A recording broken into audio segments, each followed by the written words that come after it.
Halo teman-teman, jumpa lagi dengan Dwi Su Web Channel.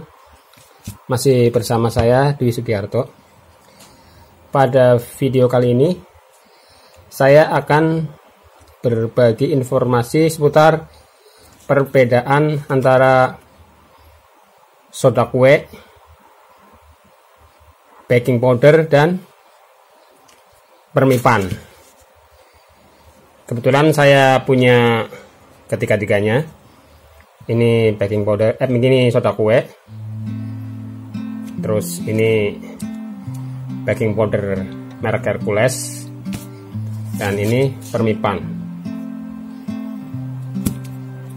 Bahan ini, ketiga bahan ini, baik soda kue, baking powder atau permipan, sering digunakan sebagai pengembang untuk martabak, baik martabak mini atau martabak ukuran besar seperti Bangka atau martabak Bandung. Bagi pemula tentu agak membingungkan ya. Saya mau pakai pengembang yang mana? Mau pakai soda kue, mau pakai baking powder, atau pakai ragi instan? Nah, pada video kali ini saya akan mencoba membahas ketiganya biar jelas. Pada intinya ketiga-tiganya ini fungsinya sama, yaitu mengembangkan adonan, yaitu dengan cara mengeluarkan gas CO2 saat adonan dicetak atau dipanggang. Namun ketiga jenis pengembang ini meskipun fungsinya sama sebagai pengembang, tapi sebenarnya berbeda. Berbeda dalam artian dari bahan bakunya. Contoh ini soda kue. Soda kue ini terlihat dari kemasan soda kue merek kupu-kupu ini. Komposisinya natrium bikarbonat.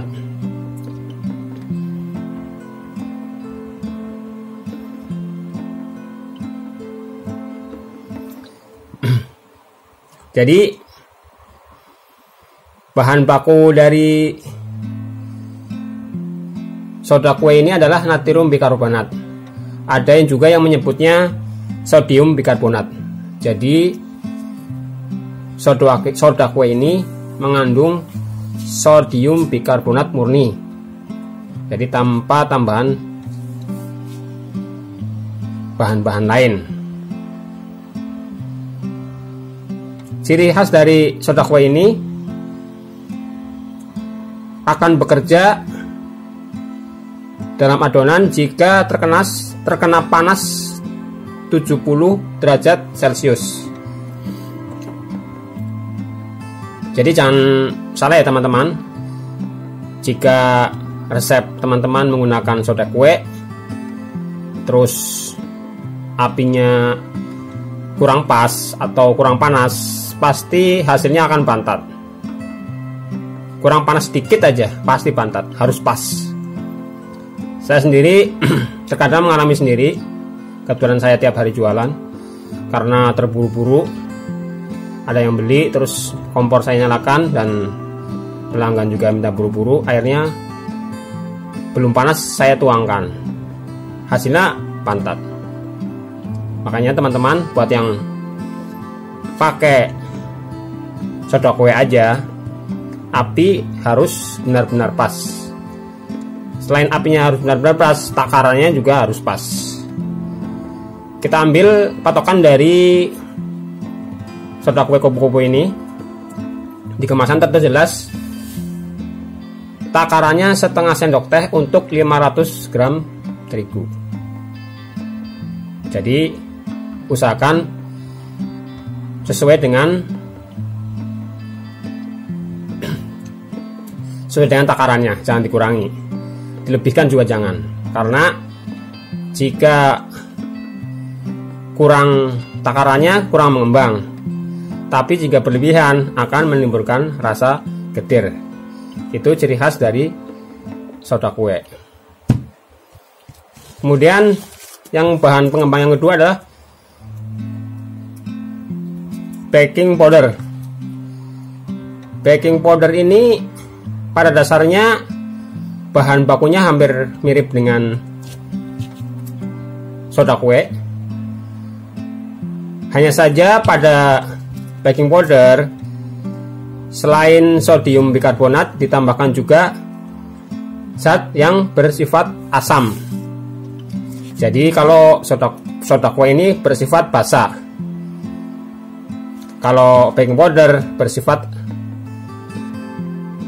asam karena ditambahin zat yang bernama aluminium fosfat dan monokalsium fosfat. Dengan ditambahkannya gas asam ini, maka baking powder ini jika terkena cairan air akan mengeluarkan gas CO2.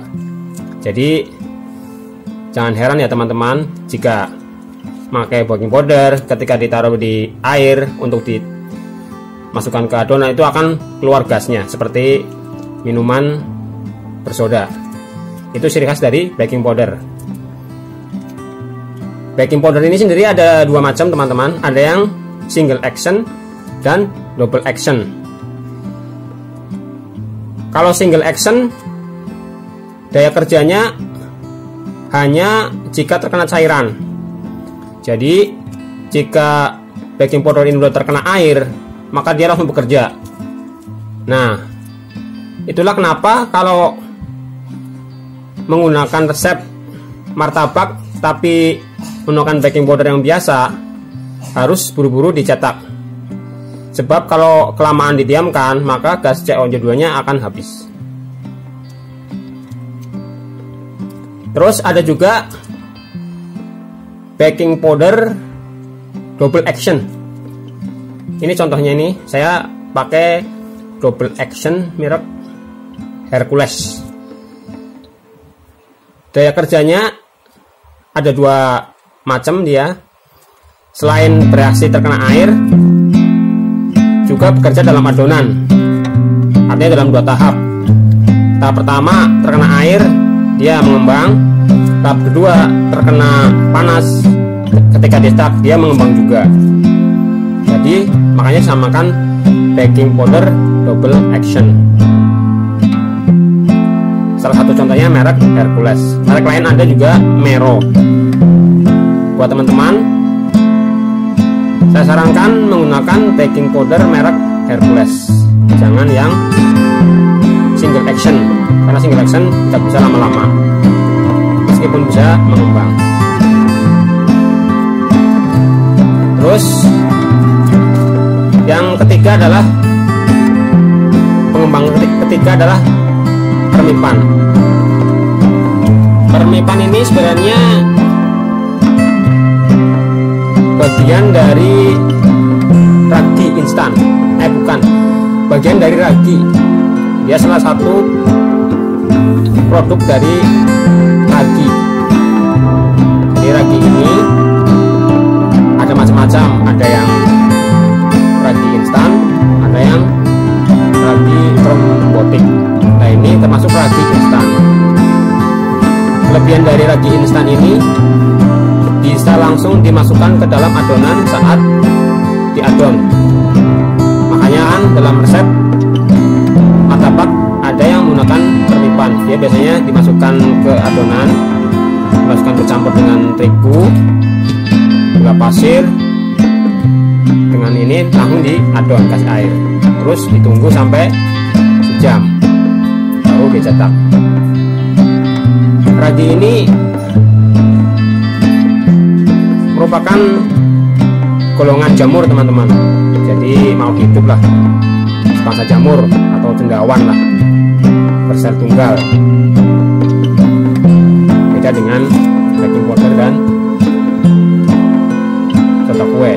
Kalau ini berasal dari bangsa jamur atau golongan rumpun cendawan, organisme bersel tunggal.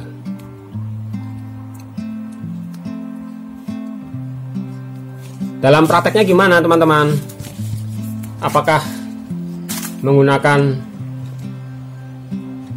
soda kue aja, baking powder aja, atau ragi instan aja? Menurut pengalaman saya, ada beberapa jenis resep martabak mini khususnya. Yang pertama, resep yang menggunakan soda kue aja.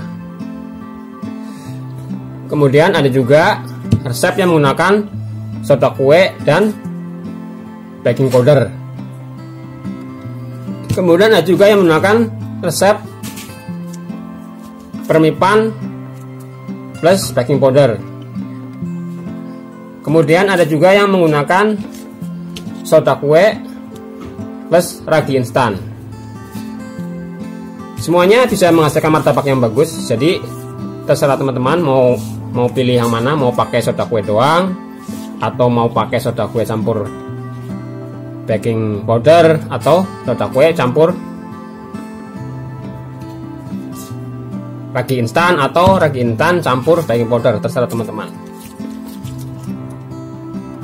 Tapi menurut pengalaman saya, jika teman-teman ingin adonannya tahan lama, saya sarankan menggunakan soda kue aja. Soda kue atau bisa juga soda kue campur baking powder. Tapi kalau saya soda kue aja, ini bisa bertahan lama. Jadi kalau saya jualan tidak pernah dibuang. Misalnya nyisa, saya masukkan ke kulkas, bisa buat besok harinya. Sedangkan untuk resepnya menggunakan ragi instan, ini kelemahannya tidak tahan lama teman-teman. Maksudnya tidak tahan lama karena ragi instan ini cara kerjanya dia akan terus mengembang, fermentasi. Jadi misalnya lama-kelamaan nggak dicetak, dia akan mengembang terus.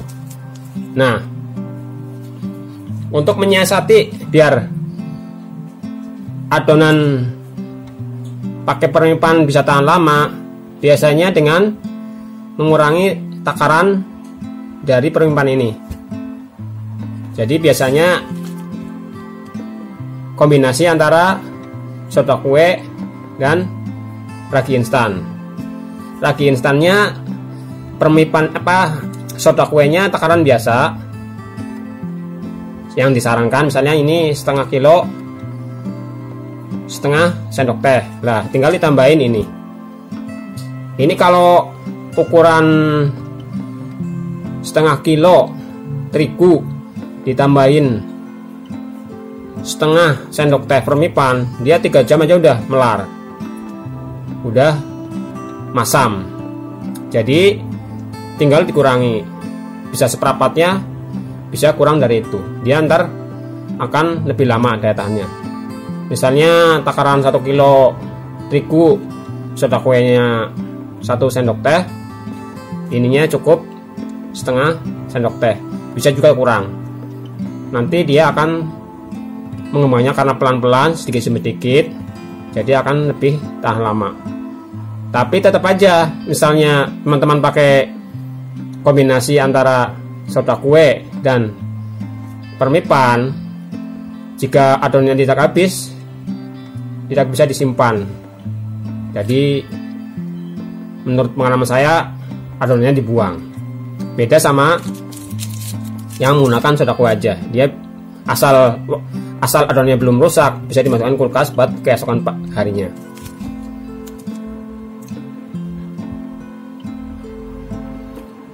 Kenapa masih ada yang menggunakan permipan? Mungkin teman-teman bertanya demikian. Kelebihan dari resep yang menggunakan permipan ini adalah martabaknya jadi empuk. Jadi ragi instan ini bisa berfungsi sebagai mengempuk meskipun tanpa telur. Jadi meskipun udah dingin dia akan empuk. Kalau takarannya pas, adonan akan tetap berserat tapi empuk. Itu pengalaman saya waktu jualan martabak Bandung.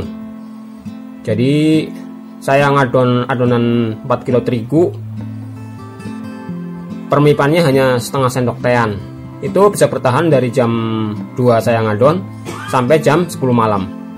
Tapi dulu waktu saya jualan itu nggak habis adonan saya buang. Jadi kalau teman-teman ingin martabaknya empuk tanpa harus pakai telur, atau pakai telur tapi telurnya nggak terlalu banyak, bisa menggunakan perpaduan antara soda kue dengan permipan, tapi takarnya dikit. Nanti teman bisa coba-coba, misalnya sekilo dikasih setengah sendok teh dulu, sedangkan soda kuenya sama takarannya, bisa kuat berapa jam, biar tahu sendiri. Nah, ada yang menarik, perbedaan antara soda kue dan baking powder ini. Soda kue dan baking powder ya benar. Ciri khasnya adalah kalau baking powder, kalau dikasih air itu akan berbusa. Contohnya seperti ini nih. Contohnya seperti ini. Saya tes menggunakan air. Ini baking powder, ngetes baking powder teman-teman.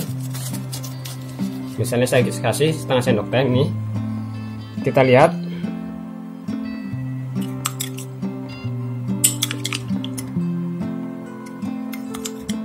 ini akan mengembang langsung.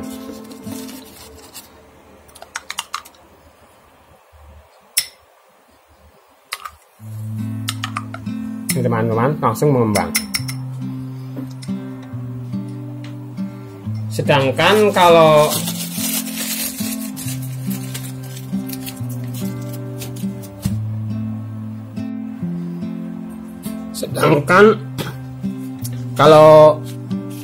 soda kue, kalau kita kemasukkan ke air, ke sini ke air, tidak ada reaksi apa-apa. Itu perbedaan antara soda kue dan baking powder. Kalau baking powder dimasukkan ke air akan berbusa atau keluar gas. Tapi kalau soda kue dimasukkan ke air tidak berbusa.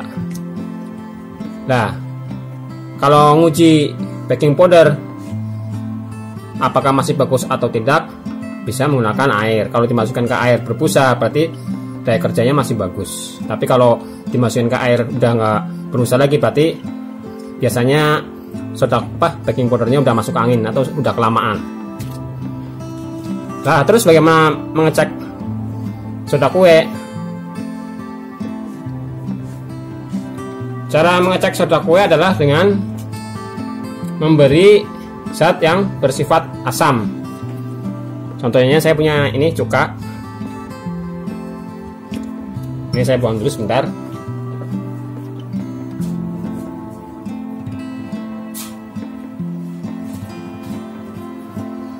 Contohnya juga ini, saya kasih cuka dikit.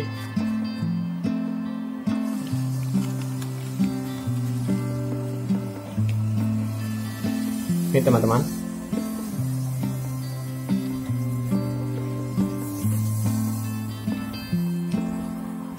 coba kita masukkan soda kue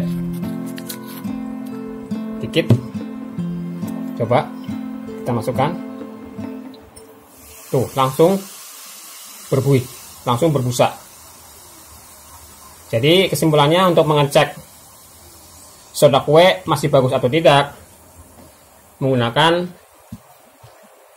zat yang bersifat asam. Contohnya ini cuka, atau bisa juga air jeruk nipis. Demikianlah teman-teman. informasi seputar perbedaan antara soda kue, baking powder, dan permipan.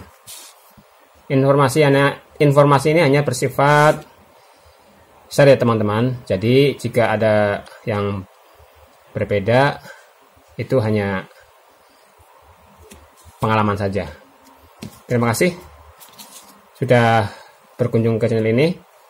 Jangan lupa like, share, dan komen. Sampai jumpa lagi.